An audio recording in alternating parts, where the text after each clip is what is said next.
Viva e bem-vindos! A Renascença dá hoje aqui inicia uma entrevista semanal de economia que poderá ouvir sempre a esta hora e estará permanentemente disponível no site e em podcast. Neste primeiro Dúvidas Públicas, damos voz ao mais importante motor da economia nacional, o turismo. E passamos a apresentar o nosso convidado. Nasceu um mês antes do maio de 68, em Maputo, a capital de Moçambique.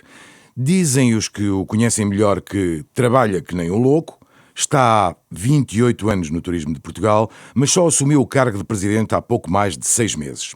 Descrevem-no como de fácil relacionamento, mas dizem que tem pulso. É considerado tolerante, mas pode cortar a direito. Um bom ouvinte, mas com capacidade de resistir à pressão. Gosta de criar pontes, mas é razoavelmente teimoso. Um amante da música, é eclético, ouve de tudo e, para além de ouvir, dizem ser um razoável cantador de fado. Já lá iremos conhecer uma das músicas da vida dele e ao longo da próxima hora saberemos também se reconhece no retrato aqui feito. Carlos Manuel Salles Abade, o presidente do Turismo de Portugal, é o primeiro dos convidados deste Dúvidas Públicas. Esta é uma entrevista semanal, conduzida também pela jornalista Sandra Afonso. Olá, bem-vindo. Entrou em 96 para o Turismo de Portugal, agora lidera esta estrutura. Tantos anos depois, e agora presidente, ainda foi confrontado com alguma surpresa no cargo? Bom dia, antes de mais muito obrigado pelo convite para estar aqui presente. Claro que sim, naturalmente estamos a falar de 28 anos, é efetivamente muito tempo, e ver aquilo que era o turismo em 1995, quando entrei no Fundo de Turismo na altura, porque ainda não havia Turismo em Portugal. E hoje, de facto, a dimensão é completamente diferente. Estamos a falar de uma situação completamente diferente, uma realidade completamente diferente, os desafios são completamente diferentes, não é? Hoje, efetivamente, o turismo é o motor da economia nacional, tem uma importância enorme. Aliás, os números apontam no final deste ano para receitas turísticas que vão chegar aos 25 mil milhões de euros e, portanto, isso significa o quê? Significa um desafio para a organização e um desafio, naturalmente, para todos aqueles que integram uma equipa, que é uma equipa enorme, do ponto de vista daquilo que é entrega ao setor, entrega aquilo que são os desafios da organização e naturalmente também um desafio para mim pessoal, naturalmente que é completamente diferente, iniciar as funções enquanto técnico na altura, em 1995, e agora ter a honra e o privilégio de liderar a organização. Aludiu a isso, as contas de 2023 ainda não estão completamente fechadas, mas tudo aponta para o melhor ano de sempre do turismo, um recorde de 77 milhões de dormidas, 25 mil milhões de receitas, corrija-me se houver algum número que não esteja exatamente certo. O que lhe queria perguntar é como é que explica estes resultados, apesar de, enfim, das incertezas no plano económico, da perda de poder de compra, enfim, dos portugueses e até das tensões geopolíticas que temos vivido. Como é que se podem explicar resultados tão bons num ano destes? Isso não foi... Os resultados que se registaram este ano, que de facto são particularmente positivos, não é o trabalho de um ano. É o trabalho de muitos anos. E é o trabalho de muitos anos de muita gente a fazer muitas coisas boas durante muito tempo. Estou a falar aqui, naturalmente, em primeiro lugar das empresas. Como é evidente, as empresas que estiveram aqui têm aqui um papel essencial, porque são elas que são os motores e da criação de valor, mas também das entidades públicas que estiveram envolvidas, também de políticas públicas que, de certa forma, criaram melhores condições para o desenvolvimento do setor e de uma parceria enorme. Aliás, se eu posso dizer, se existe uma parceria pública-pública, pública-privada, ou privada-privada, que de facto teve sucesso, é efetivamente esta do turismo, que confluiu as empresas, a Confederação de Turismo de Portugal, as associações empresariais, o Turismo de Portugal, e isso fez de facto com que todos estivessem alinhados num objetivo comum. Claro que Portugal depois tem atributos que fazem com que ele seja, hoje, enfim, de acordo com os dados de 2019, o 12º destino turístico mais competitivo do mundo. Isso significa o quê? Significa que tem um conjunto de atributos que lhe permitem ter mais valias competitivas relativamente a outros mercados. Ou seja, isto significa que se o turismo está a crescer mundialmente, e isso é uma realidade, a verdade é que Portugal tem capacidades competitivas para competir com qualquer outro país e isso significa estar na linha da frente daquilo que é a captação de mercado. E cresce acima do turismo mundial ou cresce dentro de uma certa normalidade? Não, cresce acima do turismo mundial. Pode dar-nos mais ou menos a Posso ideia? Posso dar. Do ponto de vista mundial, aquilo que está previsto é que tínhamos acabado 2023 com uma recuperação daquilo que eram os índices de 2019 do ponto de vista do turismo de cerca de 90% a 95%. Em 2023. Ora, Portugal já em 2022, do ponto de vista daquilo que eram receitas, já tinha ultrapassado aquilo que eram os dados de 2019 e 2023 já ultrapassou os dados de 2022. E por isso, claro, que Portugal está de facto a crescer acima daquilo que é o crescimento mundial da economia do turismo. Um lado menos bom do crescimento do turismo é que coloca as regiões a crescer a ritmos diferentes. No entanto, segundo os dados de 2023, este pode ter sido um ano de viragem porque as regiões do Norte, Centro e Alentejo até cresceram mais. O que é que está a mudar? O que está a mudar é precisamente aquilo que é o objetivo, que também está associado muito à estratégia do setor. A estratégia do setor é continuar a crescer de uma forma inteligente, de uma forma sustentável, de uma forma responsável, mas fazê-lo ao longo de todo o ano e ao longo de todo o território. Isso significa o quê? Significa que o país, de facto, não são só as regiões mais tradicionais do ponto de vista daquilo que é a atração turística e fruição turística. O país é muito mais que isso. O país tem recursos extraordinários no interior, enfim, quando nós temos o interior do país, e aquilo que se está a fazer é muito políticas direcionadas também para promover e reforçar aquilo que são os territórios do interior. Estes territórios, aliás, é também por isso que o turismo é tão bom para o país e tão bom para as pessoas, porque é um motor daquilo que é, ou que pode ser a coesão económica ou social. Quando nós, enfim, criamos condições para que haja fruição turística do interior, o que estamos a fazer é criar condições para que haja negócios no interior, para que haja pessoas a trabalhar, para que haja atração de pessoas para o interior, e isso, de facto, é um dos fatores muito positivos daquilo que é o turismo para o país. Portanto, pode-nos dar, por exemplo, em postos de trabalho criados, já uma grandeza de quantos é que surgiram em 2023, por exemplo, no interior? Não tenho esse número. Eu posso dizer que em 2023 os números de postos de trabalho que estão criados no setor do turismo já são superiores àqueles que são de 2019. É evidente que, com o crescimento que tem ocorrido mais nas zonas do interior do que nas zonas, diria, litoralizadas, claro que os postos de trabalho no interior têm, evidentemente, crescido a uma taxa superior.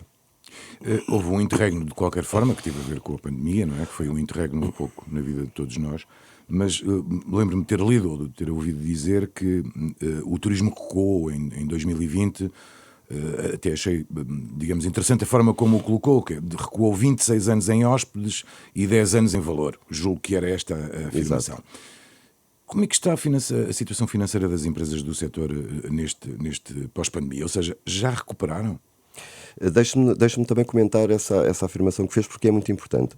Porque quando se diz que recuou 26 anos em dormidas e 10 anos em valor, significa o quê? Significa que o setor do turismo tem feito aqui um caminho de valorização da própria atividade. Ou seja, hoje, de facto, o mercado, tal e qual como ele se apresenta, em fruto, aliás, daquilo que tem sido a prospecção e a diversificação de mercados, nomeadamente mercados dos Estados Unidos e Canadá, é de facto um mercado mais valioso. Significa o quê? Significa que de facto o setor está cada vez mais resiliente às crises e tem cada vez maior capacidade de crescimento em valor. E essa é uma dimensão particularmente importante, tendo em conta aquilo que é a trajetória e o objetivo do setor. Relativamente às empresas, claro que as empresas do setor turismo em 2020 e 2021 tiveram perdas muito significativas. Mas também é verdade que durante os anos que antecederam 2020 e 2021, as empresas do turismo tiveram a capacidade, de facto, de evoluir muito do ponto de vista daquilo que é a sua estrutura financeira. Hoje, quando olhamos para a situação em que elas estavam em 2008 e 2009, mas não eram elas só, era a economia globalmente, e quando olhamos para 2019 e tiramos um retrato delas em 2019, percebemos que indicadores como a produtividade, indicadores como o nível da dívida líquida, ou seja, dívida líquida versus aquilo que é a margem que libertam, os indicadores eram diametralmente opostos àquilo que acontecia em 2008 e 2009. Isso significa que, de facto, quando chegámos a 2020, as empresas estavam numa situação financeira bastante melhor do que aconteceu em 2008. Mas ainda assim houve apoios, claro, houve recurso ao crédito. É claro que não era suficiente, evidentemente, para uma situação como aquela, onde praticamente quase fechou o setor, quase fechou o turismo, com perdas muito avultadas. Naturalmente que aí houve medidas de política pública particularmente importantes, como foi a questão dos apoios financeiros, que foram atribuídos na altura, a questão das moratórias na questão do pagamento dos créditos à banca, a questão relativamente à questão dos impostos, ou seja, houve uma dimensão, houve a criação de um quadro de apoios financeiros que, associados também àquilo que era a capacidade já que as empresas tinham, permitiu efetivamente passarmos 2000 e 2021 e retomarmos 2022 como queríamos, que era basicamente o quê? Era mantermos os ativos, ou seja, não perdermos os ativos que tínhamos, perdermos o mínimo de postos de trabalho possível, para que depois pudéssemos arrancar e na verdade arrancámos muito mais depressa do que aquilo que na altura se previa. Eu faço notar que em 2021, quando fizemos as projeções para aquilo que era o crescimento nos próximos anos, até 2027, aquilo que prevíamos era que poderíamos atingir em 2027 os 27 mil milhões de euros de receitas turísticas. Estamos nos 25 mil milhões em 2023. Exatamente. E, portanto, aquilo que foi o arranque em 2022 e depois a continuação em 2023, de facto, veio demonstrar que as empresas conseguiram preservar aquilo que eram os seus ativos, conseguiram preservar aquilo que era a sua capacidade de gestão, conseguiram preservar ainda assim os postos de trabalho que permitiram constituir as equipas, que permitiram levar em diante este processo de recuperação, que de facto é um dos mais rápidos e mais sustentados. Mas então diria que as empresas já recuperaram efetivamente? Eu diria que neste momento, do ponto de vista daquilo que é a recuperação da exploração, claro que recuperaram. É evidente que pode 2020 e 2021, tendo em conta aquilo que foram os resultados líquidos negativos que na altura tiveram que registrar nas contas, tiveram um impacto no balanço. E neste momento estarão a recuperar dessa dimensão. Agora, do ponto de vista que é a exploração, sim, já recuperaram, claro. Tendo em conta o atual cenário, esse objetivo dos 27 mil milhões será atingido mais cedo? Pois tudo indica que sim, naturalmente. Portanto, quando? Aquilo que nós podemos dizer e prever é que todos os indicadores que temos relativamente ao ano 2024 indicam que, de facto, o setor vai continuar a crescer. E também, o que é normal, nenhum setor encara o ano seguinte como se fosse um ano de crescimento. Não faz sentido, isto é uma atividade turística, é uma atividade económica e, portanto, o que faz sentido é o crescimento. Os sinais que temos do ponto de vista de reservas, do ponto de vista daquilo que é a capacidade aérea, do ponto de vista daquilo que é a procura do destino, do ponto de vista daquilo que é a nossa articulação com as empresas e percepcionar também das empresas o que é que se passa. As empresas do turismo têm os orçamentos previstos para 2024, tudo de facto a crescer, como é também a nossa previsão que aconteça. E por isso, pode acontecer que em 2024 estejamos pelo menos muito perto daquilo que era o objetivo de 2027. Não podemos hoje, estamos no início de janeiro, estar a falar aqui de quais são as percentagens de crescimento. O crescimento ocorrerá e ficaremos muito perto, de facto, daquilo que é o objetivo para 2027, o que significa que 2024 será também um ano para refletirmos, ponderarmos e, apontarmos provavelmente novas metas para o futuro. Uma antecipação de 3 anos, portanto. Uma antecipação de 3 anos. Com todos estes resultados, antecipam em 3 anos o volume de receitas. 2023, 25 mil milhões, já é um valor recorde. Como é que se justifica a manutenção dos baixos salários neste setor?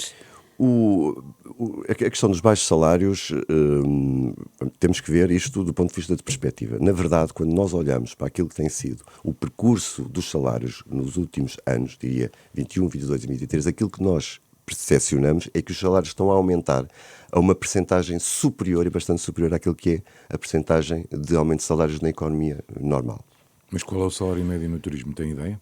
O salário, é que o turismo tem várias atividades económicas, não é? Engloba várias, exatamente. E sobretudo há aqui uma dimensão que é, não podemos retirar da dimensão do salário tudo aquilo que depois vem como subsídios, que muitos deles estão associados à própria atividade, não é? A atividade da restauração tem determinados subsídios, a atividade do alojamento tem outros subsídios, e muitas vezes quando nós falamos é na remuneração base. E muitas vezes essa comparação pode não ser justa, não é? E, portanto, de facto, aquilo que os dados apontam é que, efetivamente, a média dos salários no turismo em determinadas atividades económicas é inferior à média nacional, mas o que nós estamos a constatar agora é que, efetivamente, as empresas têm feito um esforço no sentido de incrementar esse aumento. E, portanto, está a aumentar mais do que a média nacional no sentido da convergência. É claro que nós, evidentemente, não estamos satisfeitos com isso e, portanto, aquilo que achamos é que, efetivamente, existe espaço, quer para as empresas crescerem, porque naturalmente para haver distribuição de riqueza é necessário que a riqueza seja criada. Portanto, existe espaço para continuarmos a crescer e existe espaço e tem que existir espaço para continuarmos a crescer naquilo que é a retribuição dos trabalhadores, que verdadeiramente são eles que depois fazem a criação de valor. E qual é a expectativa para 2024, para este ano? Relativamente a remuneração? Que ela continua a crescer acima daquilo que é a média nacional. E a escassez de mão de obra continua a ser um dos principais problemas que têm ou não? A escassez de mão de obra continua a ser, de facto, um problema. Há pouco eu referi que nós, já neste momento, o setor turismo já ultrapassou os números de postos de trabalho que havia em 2019. Contudo, a verdade é que as necessidades da oferta, de facto, também têm aumentado. O que significa o quê? Significa que, de facto, continua a haver escassez de mão de obra. E também por isso teria que haver, efetivamente, aqui um percurso de aumento da retribuição dos trabalhadores, precisamente para ir ao encontro daquilo que são as necessidades das empresas. Aquilo que nós temos estado a trabalhar articuladamente com a Confederação de Turismo de Portugal, com as associações empresariais, é no sentido de tentar encontrar aqui formas de captar mão de obra para o turismo. Em primeiro lugar, numa lógica de valorização e dignificação dos profissionais do turismo, é necessário que haja de facto aqui uma dimensão que é valorizar aquilo que é os profissionais do turismo, qualificá-los. Em segundo lugar, dar-lhes nota daquilo que é a capacidade de poderem ter no turismo uma trajetória de crescimento na carreira. Naturalmente, hoje, enfim, o turismo é global, portanto, hoje podemos estar a trabalhar, enfim, em Lisboa, amanhã no Porto, em Algarve, ou em Paris ou em Londres, porque de facto é global, ou de lá para cá. E temos aqui a capacidade de poder, de facto, com estas parcerias, cada vez captar mais mão de obra para o setor. É importante também dar nota aqui também do trabalho que tem sido feito pelas escolas de hotelaria e turismo, do Turismo Portugal, que não só são uma forma de qualificar os profissionais que existem, mas também, de facto, de qualificar aqueles ativos que não estavam no setor, mas que vêm, de facto, para o setor e que, por esta via, são qualificados. Portanto, é um tema que temos vindo a trabalhar, não se resolve de um dia para o outro, mas o que importa é trabalharmos, de facto, em parceria com a Confederação, com as associações empresariais, no sentido de tentar encontrar aqui as melhores soluções. Devo lá dizer que uma das iniciativas que vão ser implementadas é, em parceria com o Fórum Turismo, fazermos um roteiro de bolsa de empregabilidade, que vai começar agora dia 5 de fevereiro e que vai passar por todas as regiões do país, onde verdadeiramente vai colocar muito próximo aquilo que é a oferta de emprego por parte das empresas do turismo e aquilo que é a procura por parte das pessoas das várias regiões. A oferta é mais uma oferta para um mercado mais qualificado? Vou dar um exemplo para talvez entendermos todos melhor. São mais chefes de cozinha ou são mais camareiras? Ou seja, é uma mão de obra mais qualificada ou uma mão de obra menos qualificada? O que é que o turismo hoje mais precisa para se continuar a desenvolver este ritmo? Eu diria que, vamos lá ver, o turismo precisa praticamente de pessoas e de mão de obra para todas as categorias profissionais, porque verdadeiramente, enfim, isso quando há a expansão, quando há a ampliação da capacidade produtiva, toda ela aumenta e, portanto, é preciso. Agora, o que nós temos que fazer é captar talento, e para isso é necessário haver aqui uma grande esforço de valorização, de dignificação dos profissionais do turismo. É preciso haver aqui também um esforço de aumento daquilo que é a sua cota-parte na criação de valor que é feita, e aí é feita através da retribuição, e aí as empresas têm um papel essencial. Aquilo que é a necessidade, de facto, de podermos evoluir e de podermos qualificar nas nossas escolas de hotelaria ou em articulação e parceria com outras entidades de ensino superior e técnico, para que, de facto, tenhamos as pessoas qualificadas para um turismo que nós queremos de excelência e que é. Portanto, o que nós não podemos ter é, de facto, um turismo de excelência, que é o que é, sem pessoas qualificadas. Esse é, de facto, o nosso esforço, é um esforço diário.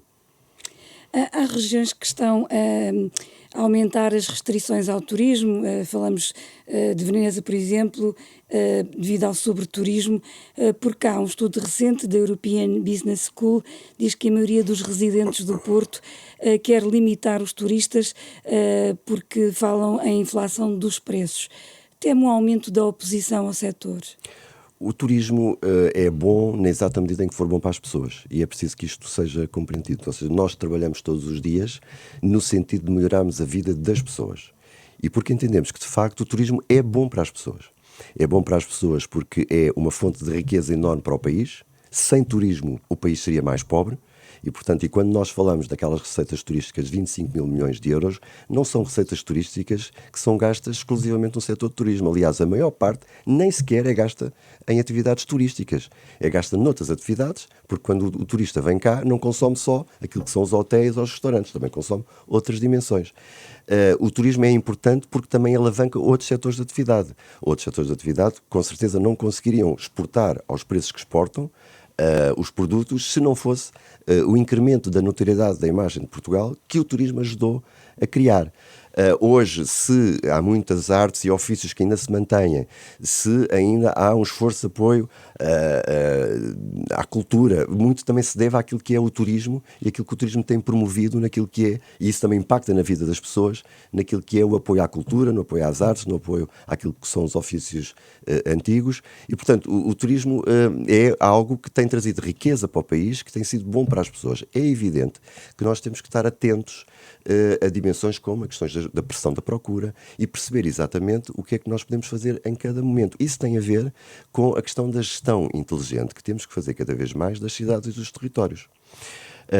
Nesse estudo que refere, também é referido que, aliás, a esmagadora maioria das pessoas vê contributos positivos do setor do turismo, mas, claro, naturalmente que também se preocupa com aquilo que pode ser a pressão da procura nas cidades. O que é que temos que fazer?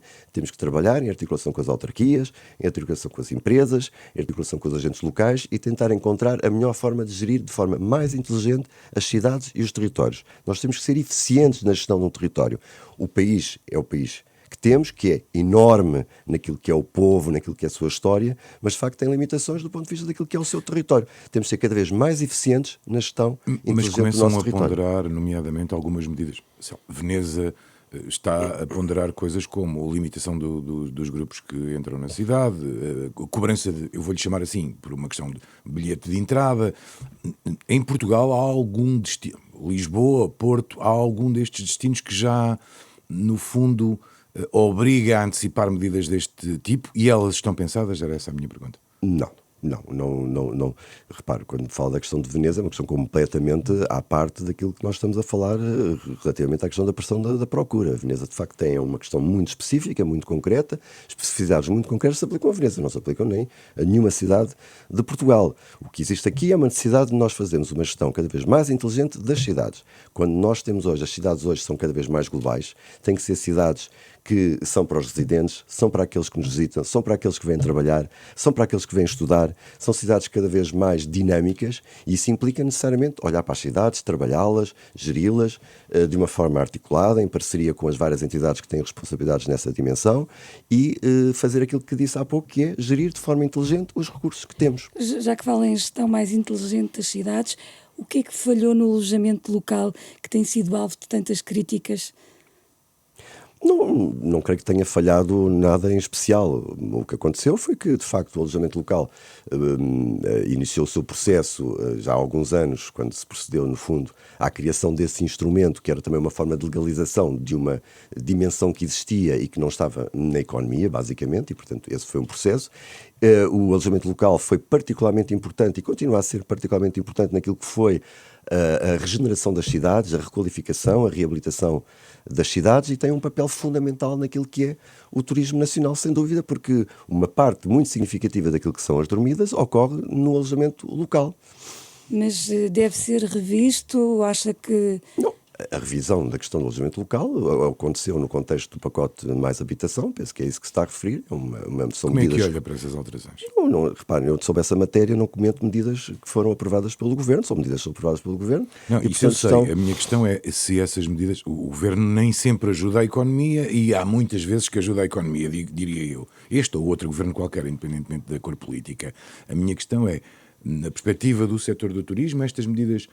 foram boas notícias para o turismo ou menos boas notícias para o turismo? Estas medidas foram aprovadas pelo Governo no contexto de uma preocupação muito específica que teve a ver com a dimensão da habitação. Certo. E o Governo considerou que, de facto, fixar alguns limites relativamente à dimensão do alojamento local era um fator que podia incrementar a dimensão da habitação, que é um fator de emergência social, a habitação. E, desse ponto de vista, é a leitura que nós fazemos sobre as medidas que foram tomadas. Portanto, apesar da bondade da medida, ela pode ser nefasta para um determinado setor. É isso que eu estava a perguntar, no fundo. O que eu estou a dizer é, agora, o alojamento local que existia ontem, a funcionar, é o alojamento local que existe hoje. Certo. Não foram mas não cresceu, não foram retiradas crescer, licenças. É e estamos a falar em determinados locais, não estamos a falar em todo o país. Significa o quê? Significa que podemos continuar a crescer em todo o país, relativamente mesmo na dimensão do alojamento local. Agora, há algumas áreas, sim, com algumas limitações.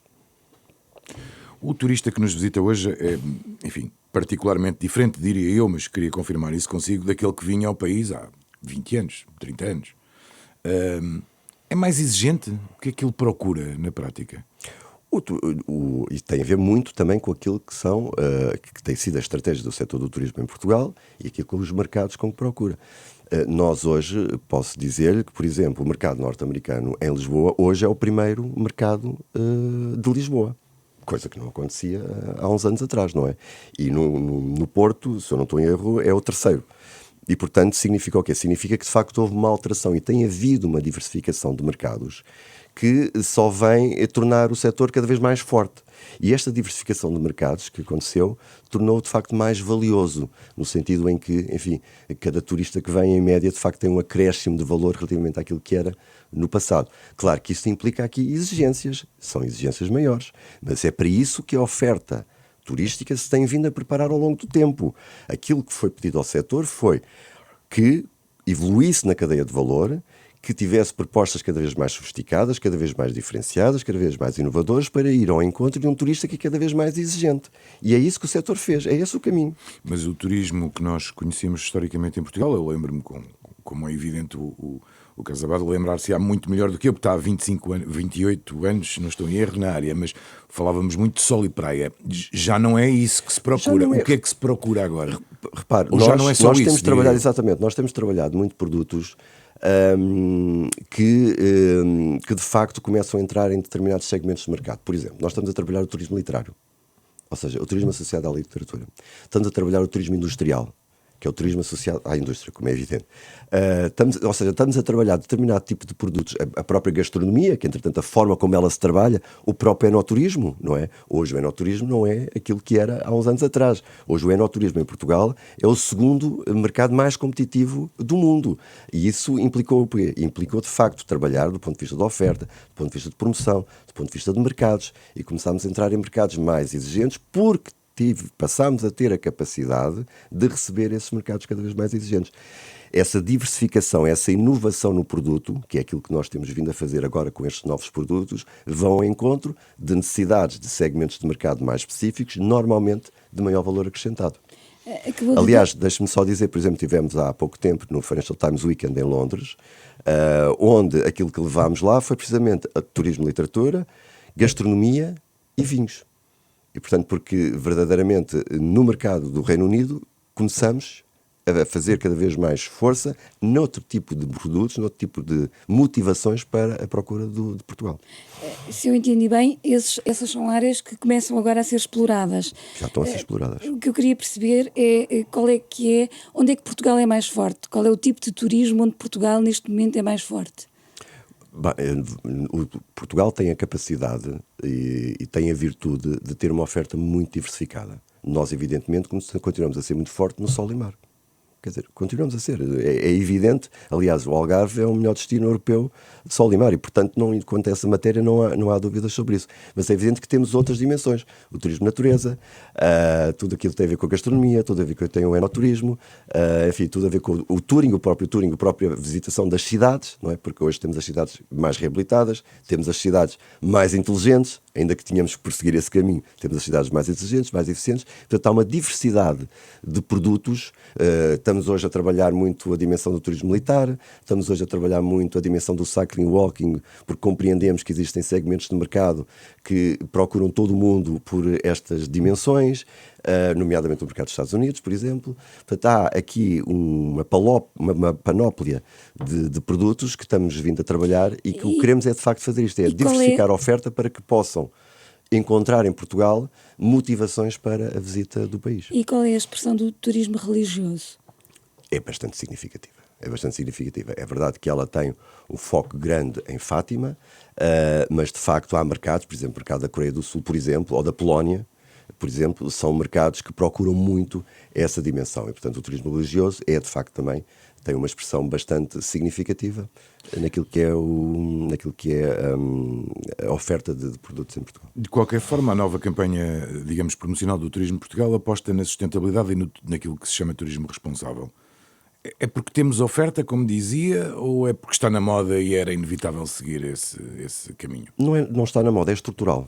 Não está na moda, é estrutural. Aliás, no tema da sustentabilidade, nós já tínhamos definido em 2017 que esse era o caminho do setor do turismo. Aliás, o objetivo era mesmo esse, era evoluirmos e termos sempre presente a dimensão da sustentabilidade ambiental, a sustentabilidade social, a sustentabilidade económica. Isso já era uma dimensão que nós, de facto, tínhamos previsto. Tínhamos definido e é esse o caminho que nós estamos a seguir.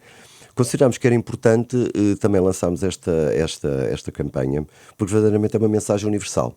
É uma mensagem que convoca todos para este desafio, que é o desafio da sustentabilidade. E, portanto, aquilo não é só as empresas, não é só as organizações, não é só cada um de nós que aqui vive, é também quem nos visita.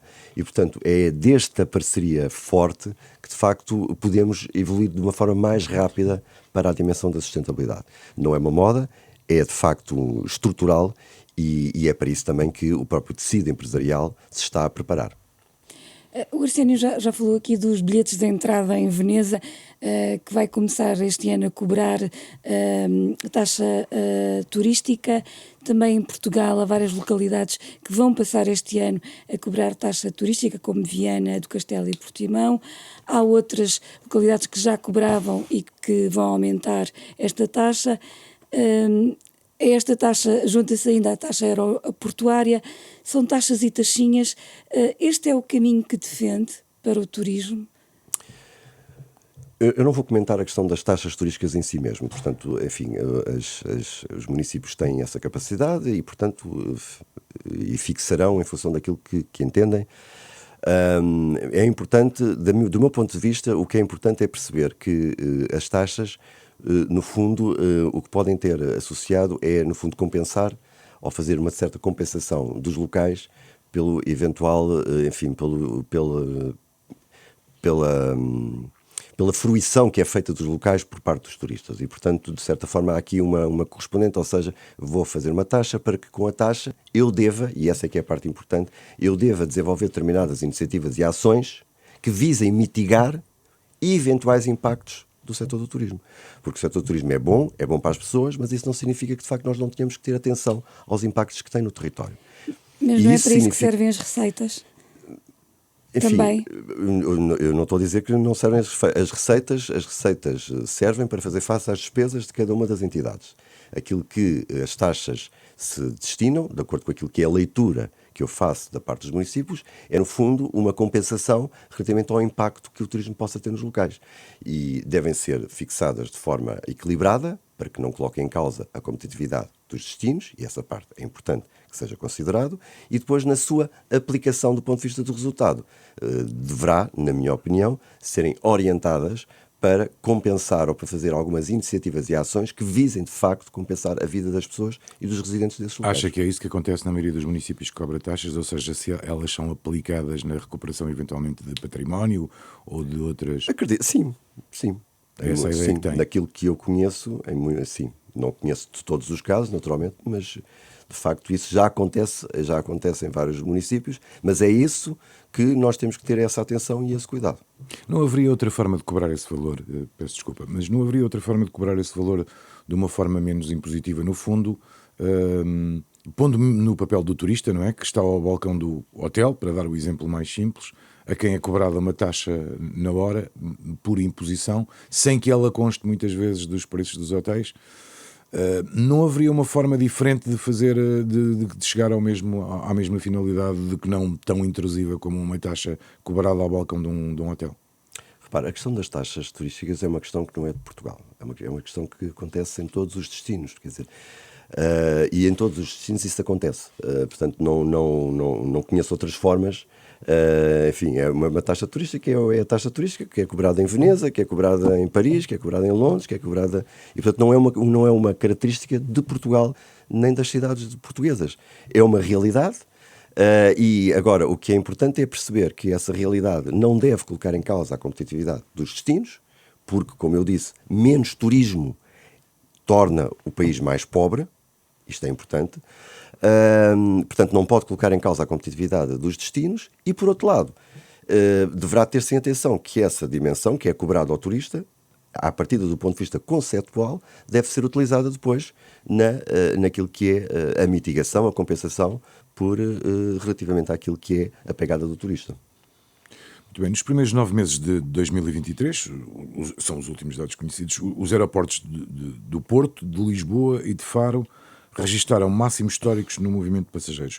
O que é que se espera para este ano, tendo em conta, digamos, a evolução do turismo de que já aqui falamos? Novos máximos históricos? Sim, sim. Porque, se nós de facto olhamos para 2024 e percebemos que aquilo que é a procura do destino de Portugal, aquilo que são as reservas, aquilo que é as conversas que temos tido com os operadores, tudo aponta no sentido do crescimento, de que continuemos a crescer. Isso significa que continuar a crescer significa naturalmente que esses números do ponto de vista de chegadas aos aeroportos, muito provavelmente em 2024 teremos novos recordes. Então deixe-me fazer-lhe uma pergunta adicional, que é, há 50 anos que andamos a discutir nomeadamente as limitações da Portela, a queda do governo voltou a adiar uma decisão, enfim. Se lhe pedisse uma estimativa do que é que perde o turismo nacional com esta indecisão, tinha um número para me dar? Não tenho um número para lhe dar, mas deixe-me dizer-lhe o seguinte, o aeroporto, mesmo com a dimensão e com as limitações que a infraestrutura aeroportuária de Lisboa tem, e tem, de facto, bastantes, e é por isso que é urgente. Se há alguma coisa em que Portugal olha de forma unânime, é essa, não é? E é por isso que é urgente, a resolução dessa situação. Mas, de facto, independentemente, ou mesmo tendo em conta essas limitações, o aeroporto de Lisboa cresceu em número de passageiros 7,7% face ao ano passado, que já tinha atingido o máximo. Ou seja, o que é que isto significa? Significa que o que nós temos que ter é a capacidade de fazer uma gestão cada vez mais eficiente das infraestruturas aeroportuárias que nós temos. Significa perceber que os aviões podem chegar, mas os aviões podem chegar com 70%, com 80%, com 90% ou com 100% de ocupação. Neste momento, o load factor no aeroporto de Lisboa, relativamente aos aviões que chegam, são 74%. Significa que há o quê? Há margem de crescimento do número de passageiros que podem chegar no mesmo avião. Por cada avião. Exatamente. Por outro lado, também tem que se gerir que tipo de avião chega. Uma coisa é chegar um avião com uma determinada dimensão, outra é chegar um avião com uma dimensão maior. E, portanto, isso significa que está a ocupar o mesmo espaço, mas tem mais passageiros. Ou seja, tem que ser feita, e isso não é uma dimensão, claro, não é o Cabo ao Turismo de Portugal gerir isso, mas, enfim, sabemos que as entidades que o têm que fazer o fazem dessa maneira, e gerir de forma mais eficiente. Se hoje perguntar, provavelmente, a responsáveis dos aeroportos, quanto é que o aeroporto de Lisboa teria de capacidade máxima há 20 anos atrás, provavelmente diriam que a capacidade máxima na altura eram 16 ou 17 milhões de passageiros. E a infraestrutura aeroportuária foi evoluindo, a própria gestão foi evoluindo, a própria eficiência com que a infraestrutura aeroportuária foi evoluindo. Enfim, é claro que a determinada altura já não conseguimos fazer mais nada. Mas nós temos que trabalhar nisso para tornar cada vez mais eficiente aquilo que temos. Porquê? Porque, de facto, não vamos ter um aeroporto de Lisboa amanhã. E amanhã temos que continuar a crescer. Teve a oportunidade para ler o relatório da Comissão Independente. Na sua opinião, qual é que será a melhor solução para o novo aeroporto? Nós, sobre essa matéria, não vamos emitir uma opinião. Aquilo que é importante e aquilo que desejamos é que tudo seja devidamente ponderado e que haja uma decisão o mais depressa possível, para que o mais depressa possível a solução esteja no terreno e possa ser construída. Do mesmo passo, é continuarmos a trabalhar, quer naquilo que seja tornar mais eficiente aquilo que é o aeroporto de Lisboa, mas também a trabalhar no aumento da capacidade aérea para todos os aeroportos de Portugal. Porque Portugal não tem só o aeroporto de Lisboa. Tem Faro, tem Porto, tem Açores, tem Madeira e, portanto, continuamos a trabalhar no sentido de diversificar rotas, aumentar rotas, para os aeroportos, incluindo também para o aeroporto de Lisboa. Mas pedia uma decisão com urgência. Tendo em conta até essa urgência, uma solução como o Montijo não seria... estou a colocar, tendo em conta aquele caráter de urgência que pediu na decisão, porque, obviamente, se há coisa unânime, como disse há pouco, é que há necessidade de um novo aeroporto. Não há nenhuma solução que se adeque mais a essa urgência de que falava? Repara, a urgência tem que ser ponderada com a inteligência na decisão. Não é? Como é evidente, não é uma urgência a todo o custo. Portanto, é a urgência dentro daquilo que é uma decisão inteligente para um problema que se arrasta há 50 anos e que tem que ser, de facto, decidido. Aquilo que é, neste momento, a nossa preocupação é, face às limitações que existem, encontrar as melhores soluções para continuar a incrementar aquilo que é a capacidade aérea para Portugal. Trabalhar com todos os aeroportos, trabalhar também com o aeroporto de Lisboa, tornar as infraestruturas aeroportuárias mais eficientes. Aliás, nós temos, de facto, tendo vindo a desenvolver determinados programas, nomeadamente de aceleração e de ideação, com startups, no sentido de encontrar soluções cada vez que se possam aplicar aos aeroportos e que possam torná-los mais eficientes, para que, de facto, consigamos continuar a crescer. É isso a nossa preocupação. E também o de, com base numa decisão que seja o mais inteligente possível relativamente ao tema do aeroporto, possamos ter, com urgência, uma decisão. Ainda ligado a este tema, o país beneficia pelo facto de ter uma companhia aérea de bandeira, e que impacto é que pode ter no turismo a privatização da TAP? O turismo beneficia, claramente que beneficia. Aliás, se nós fizermos este caminho de diversificação de mercados, nomeadamente para o mercado dos Estados Unidos, até para o mercado do Brasil, ou para o Canadá, isso muito se deveu àquilo que é o trabalho que foi feito pela TAP, sem dúvida alguma. E isso pode ficar em risco com uma privatização? Bom, eu espero bem que não, porque não espero bem que não, mas quer dizer, isso como é evidente, não é? Mas não sei qual é o processo de privatização, não sei quem é que... Mas o que é que se vai seguir, de facto de ter uma companhia de bandeira, não é? O que eu estou a dizer é que tem beneficiado bastante do facto de termos uma companhia aérea que efetivamente começou a fazer e começou a colocar-se de uma forma estratégica neste tipo de mercados. O que para o turismo foi verdadeiramente essencial. E por isso, sim, a TAP tem tido de facto aqui um papel importantíssimo. E enquanto a TAP tiver no nome Portugal, naturalmente que há aqui uma dimensão estratégica que não pode deixar de ter e de prosseguir. Portugal é o terceiro país da Europa com mais voos atrasados ou cancelados, segundo dados, revelados pela AirHelp. Isto acontece sobretudo ainda por cima no verão. O Turismo de Portugal já teve alguma iniciativa, nomeadamente junto da ANA, para tentar perceber se estes problemas podem vir a ser melhorados? Sim, naturalmente nós temos sempre trabalhado com a ANA no sentido de perceber como é que se podem melhorar as situações. Há temas que têm a ver diretamente com a ANA, há temas que não têm a ver diretamente com a ANA. Temos estado a trabalhar com todos os parceiros e todos os atores para perceber de que forma é que o Turismo de Portugal pode ajudar, sendo certo que de facto quem gera as infraestruturas não é o Turismo de Portugal, portanto não tem atuação direta, mas no sentido de encontrar melhores soluções para que efetivamente haja uma gestão mais eficiente e mais rápida e para que não haja tantos atrasos, sim, é uma realidade que nós temos de facto trabalhado com a ANA. E acredita que essas soluções vão dar resultados no curto e médio prazo ou são impossíveis? As soluções vão sendo encontradas. E que tem que integrar não só quem gera os aeroportos, também quem gera as companhias aéreas, os tempos que no fundo cada avião demora a fazer a sua volta. Portanto, há aqui muitas dimensões. Temos que trabalhar com todos os parceiros para que se encontrem soluções e para que de facto esses temas que agora refere não sejam tão presentes, porque verdadeiramente isso impacta naquilo que é a imagem do destino lá fora.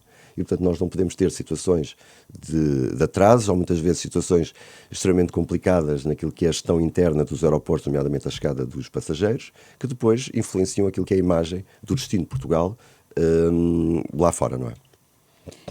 Olhando para o dinheiro gasto pelos turistas em Portugal, os britânicos lideram esta tabela, seguidos dos espanhóis, alemães, franceses e norte-americanos. São dados de 2022 do INE, não sei se têm dados mais recentes.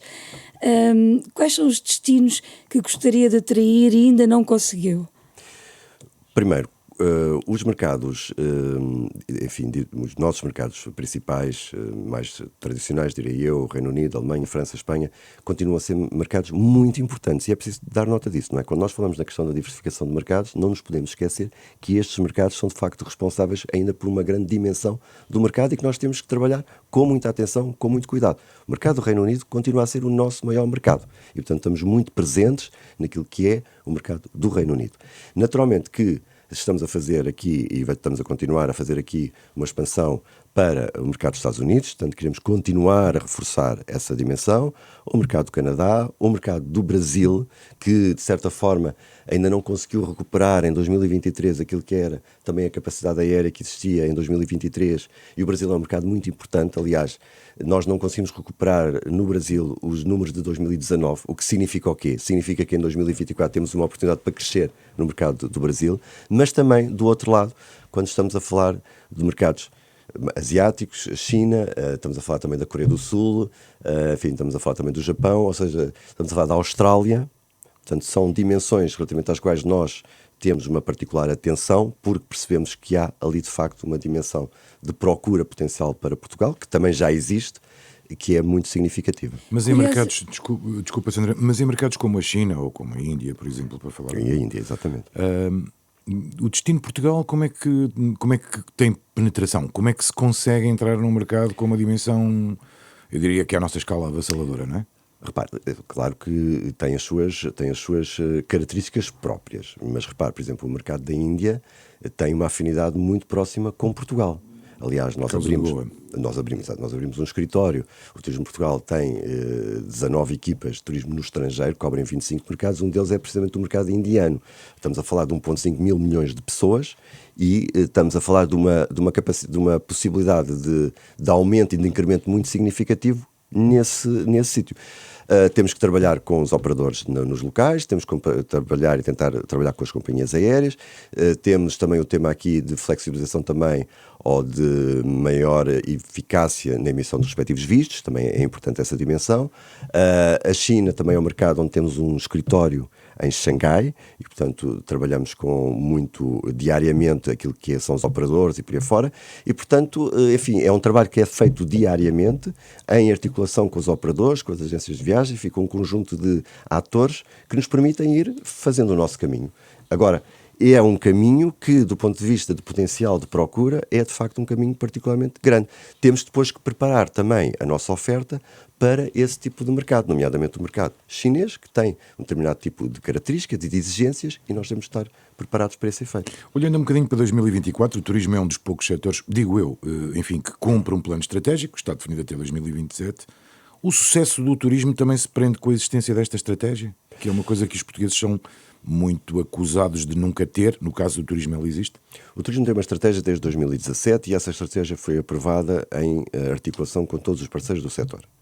Essa estratégia está definida dentro daquilo que são os seus objetivos e claramente o objetivo é que Portugal continue sempre a crescer de uma forma inteligente, responsável e sustentável, no sentido de se tornar um dos destinos mais competitivos e sustentáveis do mundo, e é isso que nós estamos a fazer ao longo de todo o território e ao longo de todo o ano, e resultou de facto desta parceria que eu há pouco referi entre entidades públicas, Turismo de Portugal, e entidades privadas, e portanto, de certa forma, o facto de existir uma estratégia que acaba por delinear aquilo que é a visão para o futuro, acaba de certa forma por ser muito positivo para aquilo que tem sido a atividade e a atuação das determinadas atividades, porque isso também delimita aquilo que é, por exemplo, a promoção turística de Portugal, por exemplo. E, portanto, o edifício da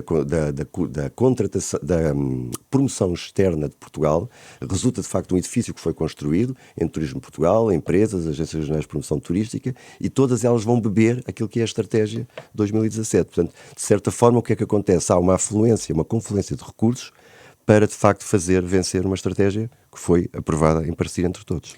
Um dos grandes desafios é continuar a crescer em valor e a bater recordes sucessivos. Como é que pretende fazer isto? O crescimento de um setor económico que é a indústria do turismo é vista quer do ponto de vista daquilo que é a sua venda, basicamente o que estamos a falar é de receitas turísticas. Essas receitas turísticas são tão mais valiosas quanto melhor nós conseguimos capturar mercados, quanto mais diversificarmos mercados. Portanto, o tema do crescimento das receitas é de facto um objetivo e ele será tão mais bem atingido quanto melhor nós conseguimos entrar em mercados de maior valor acrescentado. Isso por um lado. E é esse o trabalho que nós estamos a fazer. Por outro lado, há uma dimensão que é interna, que é a criação de riqueza que nós conseguimos fazer a partir dessas receitas. Porque uma coisa são as receitas do turismo. É o volume de negócios, diria assim, que tem que crescer. Outra coisa é a eficiência com que o setor mastiga essas receitas e o transforma em riqueza. E isto significa o quê? Significa alargar margens, basicamente é isto. E para alargar margens significa serem mais eficientes. mais eficientes. Significa também mais inovadores, mais diferenciadores, mais investimento na dimensão da sustentabilidade, no sentido também de redução de custos. Significa também mais qualificação dos profissionais do turismo, de forma a que as propostas de valor sejam mais compostas e possam ser posicionadas no mercado a um valor um pouco mais elevado e, portanto, alargar margens. Porque se não alargarmos margens, não existem crescimentos. E este alargamento de margens é, de facto, algo que tem continuamente a ser trabalhado, tem vindo a ser trabalhado e tem que ser continuamente trabalhado. E, portanto, o crescimento do setor far-se-á, quer do ponto de vista das receitas do turismo, porque iremos ter a capacidade de atrair mercados, segmentos de mercado cada vez de maior valor acrescentado, quer do ponto de vista de criação de riqueza, através de uma conversão dessas receitas em valor. Carlos Abad, apelando ao seu poder de síntese, porque aproximamos do final, perguntava-lhe, e faltam apoios nesse caminho, nomeadamente, por exemplo, no âmbito do PRR, há medidas concretas previstas para apoiar esse crescimento do turismo? Há medidas concretas no âmbito do PRR, existe inclusivamente uma agenda do turismo com cerca de 150 milhões de euros que apoia um conjunto de projetos que são considerados, de certa forma, estruturantes para introduzir no setor uma dimensão de inovação grande.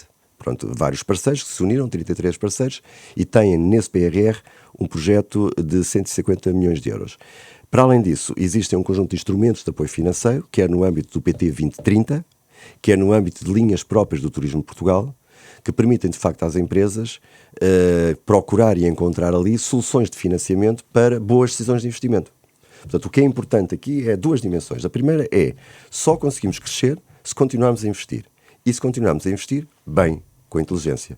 Boas decisões de investimento. E para boas decisões de investimento, sim, existem, de facto, bons instrumentos de apoio financeiro. Este é um ano de eleições em Portugal. Prefere a manutenção ou a continuidade? Não me vou pronunciar sobre essa matéria. Aquilo que temos trabalhado bem, aliás, o turismo tem tido, de facto, do ponto de vista daquilo que é a sua estratégia, do ponto de vista daquilo que é a sua atuação, uma grande estabilidade ao longo dos anos. Aliás, isso também tem sido um fator que tem contribuído para o crescimento do setor do turismo, e aquilo que nós todos queremos é que, de facto, esta situação, do ponto de vista daquilo que são as linhas de orientação estratégica para o setor, que têm vindo a ser produzidas ao longo, têm vindo a ser produzidas ao longo dos anos, têm sido estratégias que têm sido, de certa forma, ganhadoras. E, portanto, enfim, não vejo razões para que elas possam ser alteradas. Claro que podem ser melhoradas, podem ser revistas em função da realidade. A realidade, neste momento, é cada vez mais rápida a alterar-se. Significa que temos de estar cada vez mais preparados para estarmos adaptados a estas mudanças e é isso que temos que fazer o nosso trabalho, temos feito até agora e continuar a fazer. Segundo o INE, a despesa anual média das famílias portuguesas em lazer, cultura, restaurantes, hotéis, não para de diminuir desde 2005, se não estou em erro. Como é que se pode inverter esta tendência? Que medidas é que estão pensadas para inverter esta tendência? O mercado nacional é particularmente importante para o setor do turismo. O mercado nacional vale 30% daquilo que é o mercado total.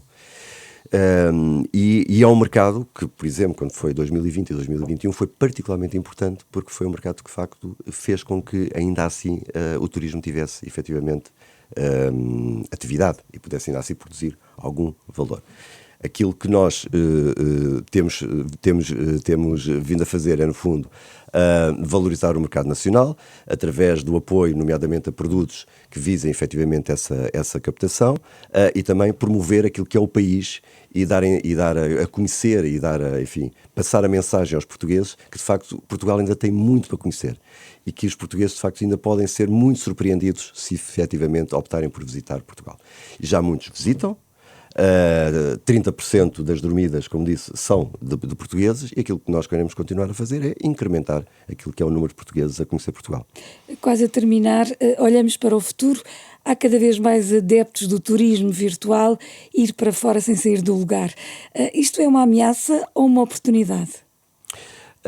Eu diria que não é uma ameaça porque as pessoas de facto podem tentar procurar os sítios no sentido virtual do tema, mas provavelmente ficarão apaixonados por eles e quererão ir logo a seguir.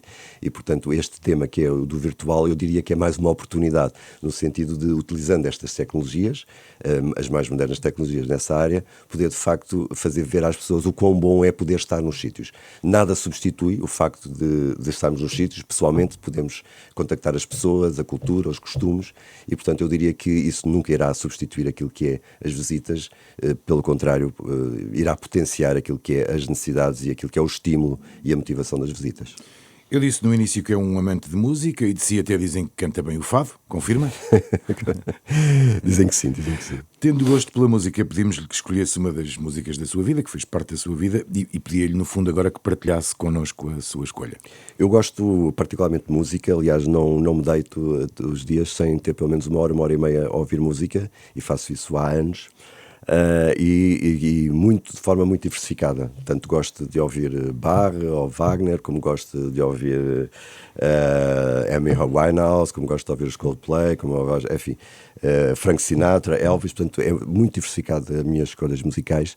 Mas há duas bandas que me acompanharam toda a vida, que foram os Pink Floyd e os Dire Straits, que também têm a ver, no fundo, com a minha geração, com a nossa geração. E eu achei, neste momento, que de facto deveria aqui dar nota daquilo que é a minha paixão pelos Dire Straits, assim, um bocadinho mais do que os Pink Floyd, e considerei interessante trazer aqui uma música que, não sendo das mais conhecidas, é muito conhecida, enfim, mas não sendo uma das mais conhecidas, tem uma coisa extraordinária que é um solo de saxofone, que é incontornável do ponto de vista musical e que é inesquecível e que, enfim, que me lembro dele de há 40 anos para cá. A música é Your Latest Trick, e tem um solo de saxofone extraordinário. Aliás, muitas vezes eu ouço mais pelo solo do que propriamente pela música toda, e por isso não é a música da minha vida, no sentido em que é a melhor música da minha vida, mas é a música que tem acompanhado a minha vida. Obrigado por partilhar essa escolha. Já a seguir iremos ouvir a sua escolha musical. Aproveito para lhe agradecer a presença. Carlos Abade, Presidente do Turismo Portugal. Nós voltamos para a próxima semana. Até para a semana.